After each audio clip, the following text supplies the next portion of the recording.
Welcome to the hood. It's hood commentary with your homeboy, the Sportsmane. This is being brought to you by special sponsors, Drippy Whips Inc. Win with us or watch us win. And by Artistic Music Group, where real lyrics matter. Hey, Sportsmane, you know how the game go. What up, what up? What's good with y'all, man? What's happening, man? It's your homeboy, the Sportsmane. Y'all know what it is, man. This is hood commentary where the game is trill and it's never the ordinary, man. I'm back, man. It's been a few days off. I had a lot of shit going on. If you know, you know. If you see me in Vegas, and you already know what I'm on. But, man, it's been a whirlwind, man. Life been lifing.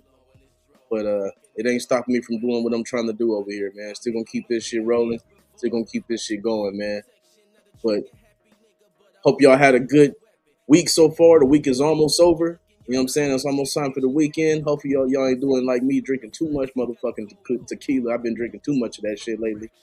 But either way it go, man, we're going to have to fucking get it back cracking, man. We have to get it back cracking, man. Let's start off like this, man. And if you're new to the show, every show we start off with content about these here Raiders. Because that's just what it is. So we're going to start off like this. With this new offensive line, the Raiders put together, new team, new everything new. Linderbaum, everything. To me, I think it's a lot of pressure on Colton Miller to going back to being consistent, being good, being the leader on this offensive line and on this team. And if y'all don't know, Colton Miller is the last Oakland Raider, man. He's the last of a dying breed. He's the last Oakland Raider on the roster. And don't forget, he just got an extension last season. Some of y'all is mad about it. I get it. He got an extension last season. I think it was like a $30 million, $60 million extension, something like that. I think it's $60 million for another 3 years. So I think the Raiders got him under contract until 2028. But you know, it's the NFL. They can pull your fucking contract anytime, cut your money in half, all that good shit. But to me, for the Raiders to get where they're trying to be, he's going to have to be a key part of what they're doing on offense. Now, Colton Miller in the running game, he's solid. Colton Miller in the passing game, he's solid. Just don't let the Khalil Macks and the Joey Bosa's and the Von Millers, when they come around, forget about it. Forget about it. So he had a lot of time off last season. He's going to come back healthy. I hope he come back with a sharpened mind, a sharpened intensity, because this is the season where we're trying to really change things and take things back to where they need to be. And it starts up front. It all starts up front. You already got Linderbaum at center. Colton Miller, the left tackle. You guys are the cornerstones of this offense. Jackson Powers Johnson. That whole left side is beastie. I'm putting JPJ at left guard. So I got Colton Miller, JPJ, Linderbaum, left side locked. Now it's about the guys on the right side. These are the younger guys. You got DJ Glaze, only going to his third season. You got Caleb Rogers, if he was to start, only going into his second season. But we also brought in the guard from the Niners. We brought in a few other guys. So overall, it's pretty much an overhaul of the offensive line, except that we keeping a few key pieces. But to me, Colton Miller, man, he has to be a leader on this team. He has to stay healthy. He has to do his job. And he has to be able to block top-tier pass rushers, because that's been his weakness pretty much his whole career. That's why he's been a solid top 13, top 12 left tackle, but he's never made a Pro Bowl because he gives up sacks to the big guys in crunch time, and that's really killed the Raiders over the years, man. It really hurts. And I was looking at this, Raider Nation, for y'all Raider fans watching. I'm like, man, the Raiders need to get some weaponry on this team. We need wide receiver, we need cornerback help, all of that, right? And I'm looking at the draft, the mock draft, and seeing who's coming up and what things might be looking like. And I see some good wide receivers that's going to be available in the second round. Of course, your best guys are going early. We'd like to get our hands on what's his name, Amar Cooper Jr. We would like to get our hands on him, but he's going to go late first round. If he's there the second round, you probably got to go get him. But my thing is this. Do we go after one of these second round wide receivers, or do we go ahead and get Pons from Indiana, the corner, the lockdown corner? Plays man-to-man. He's a beast against all these receivers. He ain't that tall, but shit, it don't matter. It's about technique and what's in your chest. and Pons got that. So to me, if we on the clock and Pons is still there, because he might go late first round. If Pons is still there, if Pons is still there late second round or early second round, to me, I'm probably going Pons. I'm probably going Pons with that second pick because I got Stokes, I got Johnson.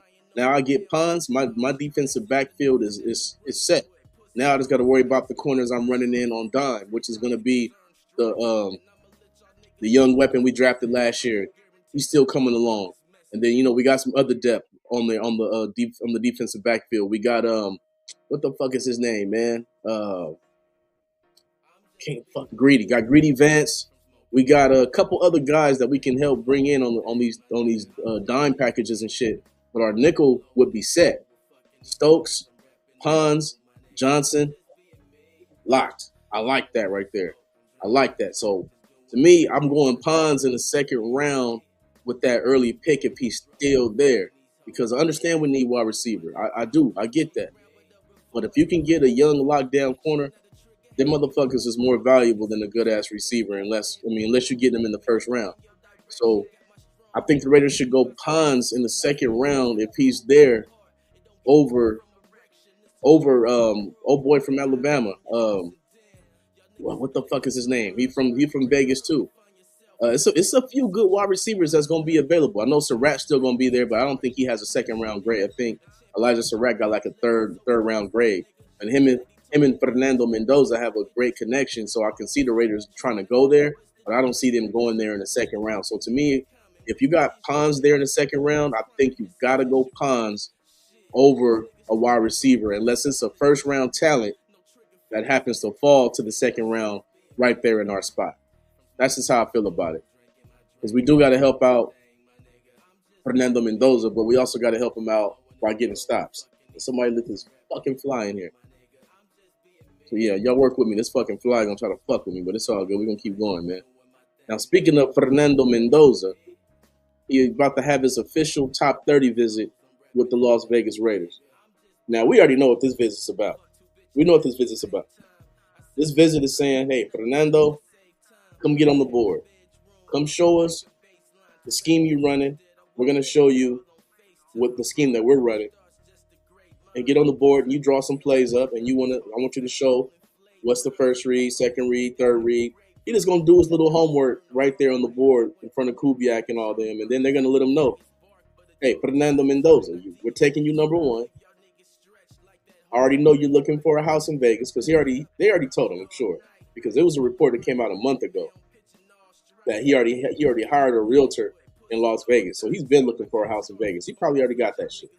But shit, when you're Fernando Mendoza, your credit is A1. Your money is there. These real estate agents, they getting that done for you. So to me, they're going to meet up with Fernando Mendoza just to go ahead and lock and seal that pick and let him know for sure, like, we're taking you, bro.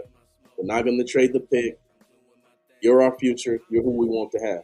And it just makes too much sense for the Raiders not to take Fernando Mendoza when you look at the landscape of quarterbacks. And don't get me started on Dan fucking Orlowski. Dan Orlowski. Why must you continue to embarrass your fucking self? There's no comparison to Ty Simpson and Fernando Mendoza. I'm not even going to go there. I'm not even going to entertain that bullshit. Because for one, Ty Simpson is about 6 foot. Barely 6 foot in the NFL is like fucking, it's a struggle. You got to be a real weapon. You got to be able to see over that line. You got to be able to be mobile and all that. Now, Ty Simpson is mobile. I'm not going to say he's not mobile. He's mobile. But I've seen him in big games, man, and he folded like clean sheets. He folded. So to me, they're gonna the Raiders are gonna let Fernando Mendoza know, look, bro, we taking you number one. We don't buy into this fucking bullshit that Dan Orlowski speaking. So go ahead and get your house if you don't already have your house. Let's get to work. Draw up what you're gonna draw up, and we're gonna fucking get this shit cracking. Either we're gonna start you. See, this is one thing. Tom Brady and Spytek, they don't believe in starting young quarterbacks. Which to me, I don't like it. If you're ready to go, I want to start you. Because for one, you draft Fernando Mendoza because he's the most NFL ready. If you don't want to get a guy that's ready to play right now, then just fucking get a guy that on potential. But to me, Fernando Mendoza, he's already ready. I'm starting him game one. That's me. But they're going to go ahead and secure him in and bring him in there and just solidify that pick is what they're going to do. Now, moving on from the Raiders, talking about these Cleveland Browns. If I'm the Cleveland Browns, and before you fucking Brown fans or any other fucking fans get on here and be like, don't worry about the Browns, worry about your team. Man, shut the fuck up, man. My name is Dasportsmane. I'll talk about whatever the fuck I want to talk about. And this is what we're going to talk about right now. The Browns should stay away from quarterbacks in this draft. It's not even a question. If I see the fucking Cleveland Browns reach for Ty Simpson in the top 10 picks, GM, you got to go. Andrew Berry, I gave you leeway. But if you go for Ty Simpson in the first 10 picks, consider yourself fired. To me, the Browns need to go tackle, or they need to go Tate, Ohio State, or they need to go Amari Cooper, wide receiver. You got to help your team out. And I seen enough from Shedeur Sanders last season. Yeah, I watched the games because I watched all the Colorado games, so I had to see him in Cleveland. I saw enough from him to warrant an opportunity in the offseason. That don't mean you just give him the job and get in week one, but you get a chance to really compete and actually get reps in mini camp, get reps in training camp, get reps in preseason. Because what I've seen from Shedeur Sanders was better than what I've seen from Joe Flacco, and it's way better than what I've seen from fucking shortstop Dylan Gabriel. I don't even want to fucking hear this shit. What are we talking about here? What are we talking about? I've seen Dylan Gabriel play with this Cleveland Browns team, and nobody even know who Harold Fannin is. I've seen him play with that Cleveland team, and no one knew who the other Sanders was. No one knew who any of these young players on offense were that Cleveland has. They actually hit the draft. They killed the draft in 2025. But you didn't hear about Harold Fannin Jr. Once fucking Dylan Gabriel went out there, well, actually, it started from the beginning. Once Joe Flacco went out there, I think they got one win, or maybe, they got one win, I believe it was, or maybe 2 wins. But he got one signature win. That was against the Packers. That was his best game because the defense locked Josh Jacobs. But besides that, they weren't getting any production from the quarterback position. The defense was locking shit down, but you couldn't do so. You couldn't do but so much. So they traded his ass to Cincinnati, do the bullshit and start Dylan Gabriel. And Dylan Gabriel looks like a junior college quarterback. Let's be real. He looks like a JCQB trying to play in the NFL. He couldn't hit Njoku. He couldn't hit Harold Fannin. He couldn't hit none of these guys because no one even knew who these guys were. Once Shedeur took over, I believe he was 3-4, got 3 wins, 4 losses, whatever, after not getting any offseason reps, any offseason care. Fuck reps. They didn't even care about him in the offseason. He showed a lot of upside. Yeah, I know he threw a lot of picks. But when you watch the games, you see it, or you watch the film, you see him understanding coverages, throwing over routes, going to different reads. He made, I think out of all them picks, I think 2 of them was real stupid. One of them was when he fucking threw it off his back foot on some weird shit. I think it was against Buffalo. A dumbass pick. Another pick was, I forget the other one. But all the other ones were just, regular NFL rookie picks. It is what it is. But I've seen enough from Shedeur Sanders that I'm definitely giving him a real chance to start. And then you got to look at what all the rookies did last season, the rookie quarterbacks. I mean, Tyler Shough ended up being the best one as far as statistically. Because Cam Ward looked like Jamarcus Russell. Jackson Dart played better than I thought, but he looked like Jake Locker. I think that Shedeur has a good shot to be a franchise quarterback under Todd Monken because Monken's not coming in on that bullshit. He was part of that Baltimore Ravens team that wanted to draft him. Now, understand this. Harbaugh is a defensive guy. So Monken had a lot to do with who you're bringing in on offense. So I think they found their guy in Cleveland as far as giving him the chance and seeing what he can do. I think it all makes sense. And that's what I would do. Let me check this little message right here real quick. My guy, you already know. Fernando Mendoza, man, that's the guy. That's the fucking guy. But shit, it's already halftime in the show, man. Shit's already going fast. It's already halftime. So you already know what that means. Let's see who out there goddamn mind, yo. Halftime. Hey, spokesman. Who out there goddamn mind? Man, I'm gonna tell you who out their goddamn mind, man. It's the Florida Attorney General James, whatever the fuck his name is. He know who he is. This little fucking, this little fucking bigot says that the Rooney Rule is illegal in Florida. I wonder why. He was appointed. I ain't trying to get too political, but he was appointed by the fucking, I forgot his name. Y'all know who I'm talking about. Trump's guy.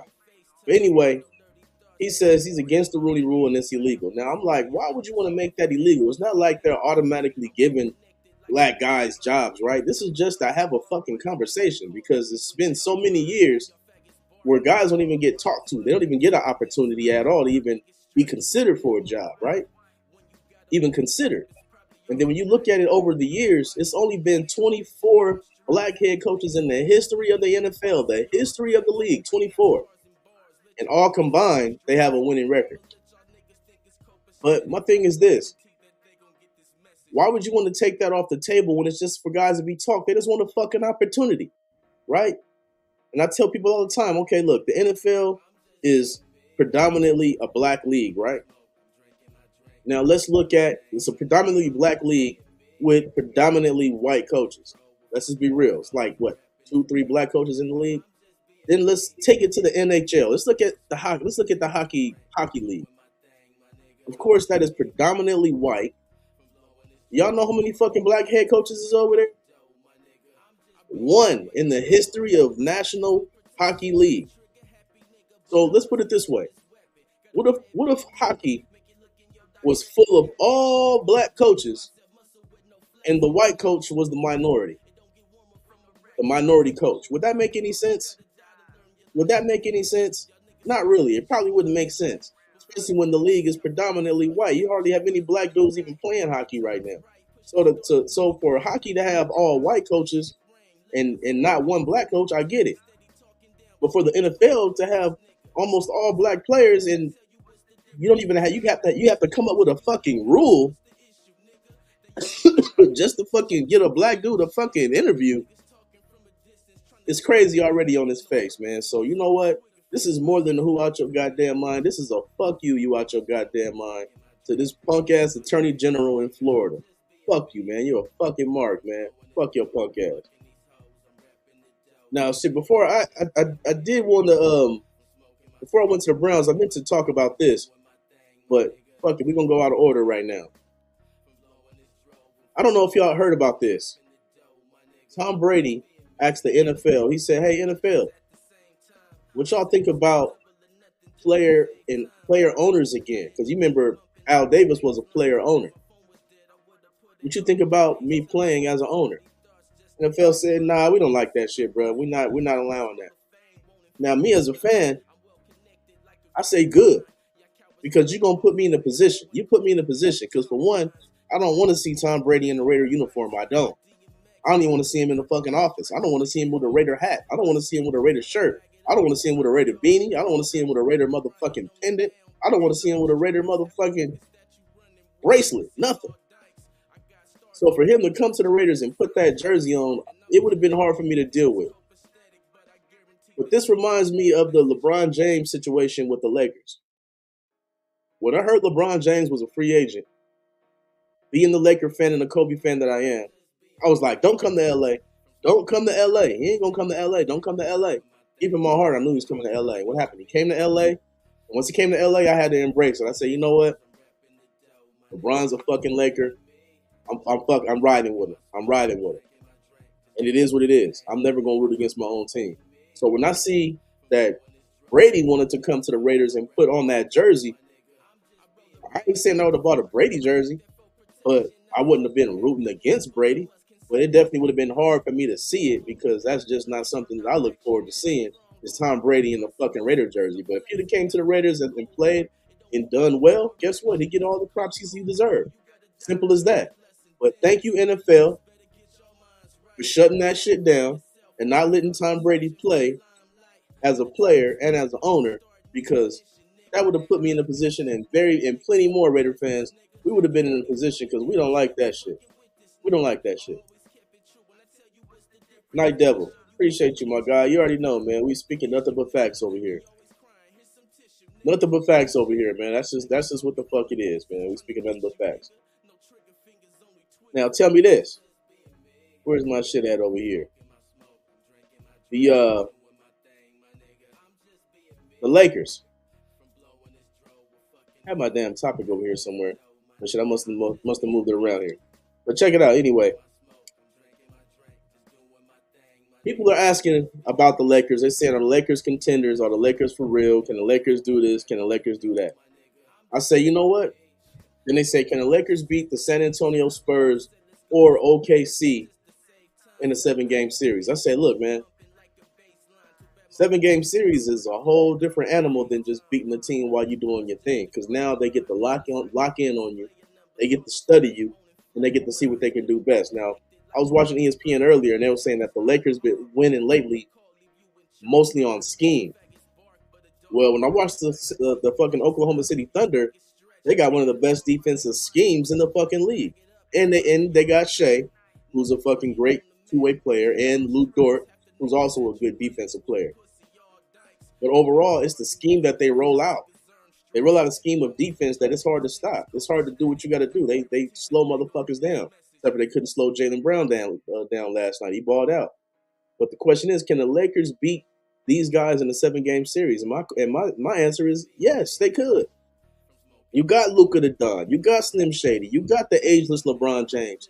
But it's gonna be about our back. It's gonna be about our bench.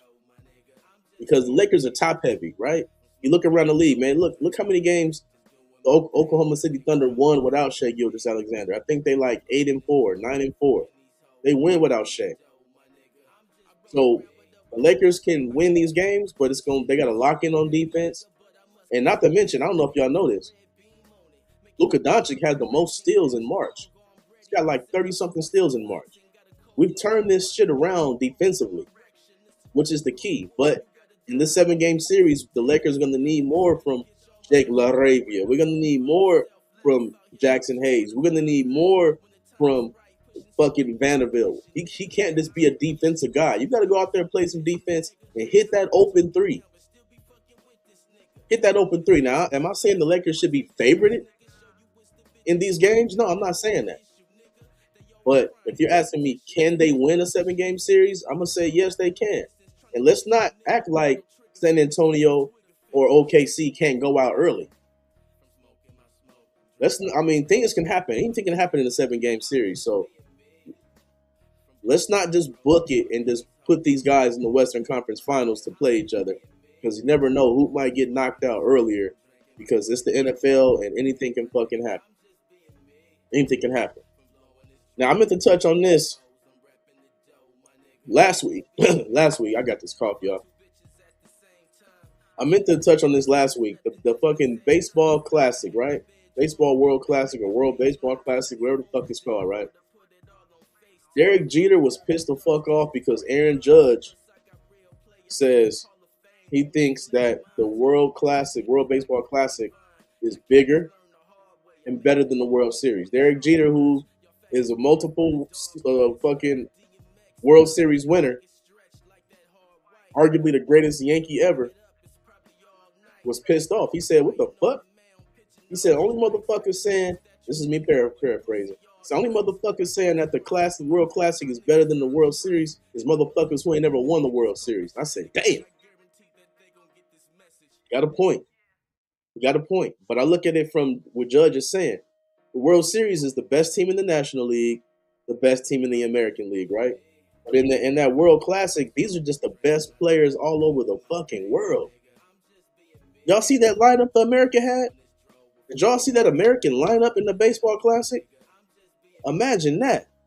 So now you're getting the very best of the best. These are all the best baseball players in the United States who are American-born or whatever the fuck you want to call it. And they play against the best Dominican players and all of that. And the league is full of real good Dominican players, right? So this is truly the best of the best. Because in the World Series, you don't always get the two best teams. We know that. You get upsets. It's tough, 7-game series. But in the World Baseball Classic, you're getting the best baseball players in the world. will understand why it could be bigger than the World Series to players who are actually playing in it. Now, Derek Jeter never played in the World Baseball Classic, as far as I know, so he don't understand the the gravity of playing in that situation. Now he understands playing in World Series and winning them, but that's a whole different situation than being basically on the all-star team, a dream team of all the greatest baseball players playing in the league right now. So I see both sides, but I'm a Derek Jeter fan, so you already know what it is. And Raider fans who watch me and follow me, that's why I wear my Yankees shit. That's why I'm a Yankees fan. It's Derek Jeter. Derek Jeter made me a Yankees fan. I used to be a shortstop when I was playing baseball, and Derek Jeter was the greatest I ever seen. Simple as that. No disrespect to Ozzie and all them other great shortstops, but it was all about Derek Jeter for me. That's what did it for me. And speaking of the Yankees, we got that opening day win last night.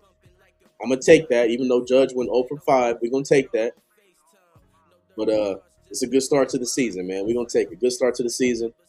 And hopefully with the fucking Yankees can stay healthy and we can fucking make us a run and get back to the World Series, man. That's what I'm hoping. And that there, y'all, is the final buzzer. That is the final buzzer, man. I hope y'all enjoyed the show. I always enjoy doing this shit, you know what I mean? Trying to build this and make it to something that, I don't know, trying to make it into something different, something new, man. So I'm glad y'all tapped in. I'm glad y'all checked it out. I appreciate it, all y'all chiming in. Hope y'all follow me on Instagram. Hope y'all follow me on TikTok. Hope you follow me on every fucking platform, Dasportsmane. Hit the like button. I'm on the wrong side. Hit the like button over here. Y'all know where this shit's at. Hit the like button. Hit the subscribe, man. Tell your mama and them. Tell your cousin and them. Tap in with your boy, man. I'm doing something different over here. It's Raider Nation for life and repping Electric Gang. And we just going to continue to do sports shit over here until they recognize this name, man. So until then, I am Dasportsmane. This is Hood Commentary where the game is trill and it's never the ordinary. And I'm out this bitch, man. Hit that comment, like, all that good shit, man. Share with your mama and them. I'm out this bitch, y'all. We are the future, the past, but still present. Salute to the gods, it's still relevant. Up against the odds, we still sharing gifts. And we don't care if you mad, just keep throwing fit. Up and down 6'4", life is tougher than steel toes. Look like you headed for death, that's what you went for. You getting put up a set like Steve Wilkos. The police trying to dim in my light, but I'ma still glow. The rope that grew from the concrete, I'ma still grow. Just put this red dot on your knot, but I'ma still go. But I got some shit on my mind, well let it spill, bro. My mama said I'm ballin' with a rhyme, but I keep it real though.